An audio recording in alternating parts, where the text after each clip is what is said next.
находим вот такой вот обломок.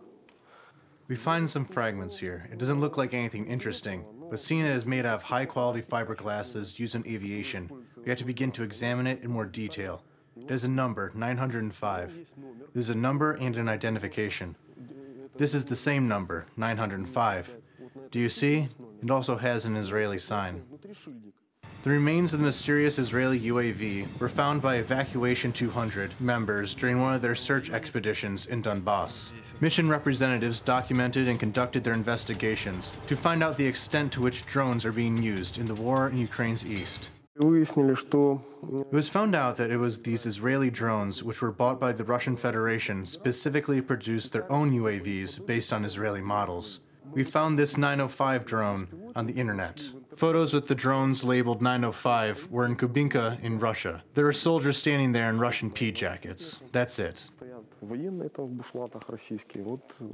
Searcher 2 drones, or unmanned aerial vehicles, were purchased by Russia in Israel in 2011. The contract also allowed Moscow to develop their own licensed copy of the drones using the Russian name Forepost. A factory in Ekaterinburg produces them using Israeli components. In total, 5 drones of this type have been found in Donbass.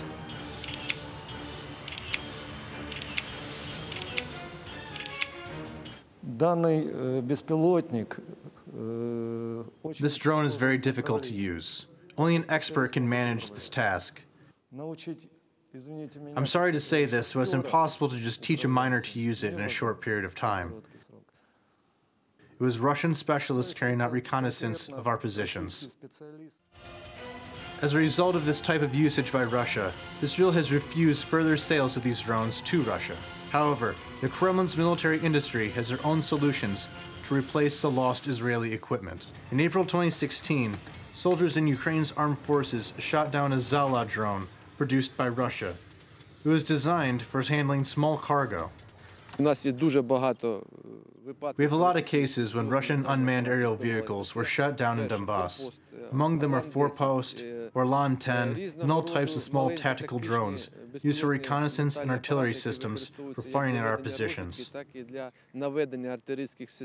Orlan 10 was shot down by Ukrainian Servicemen in Donetsk region in November 2016. It turned out that the UAV made at least 4 reconnaissance missions in the direction of Mariupol in eastern Ukraine and managed to collect more than 500 photographs of Ukrainian positions, and was launched directly from the territory of Russia. The Russian Federation used drones for target designation and conducting air reconnaissance, and unfortunately, they succeeded. We have a tragic example, Zelenopila. The first use of multiple launch rocket systems, GRAD, were used there by Russia. UAVs have become an integral part of modern combat operations. They've been quite difficult to shoot down.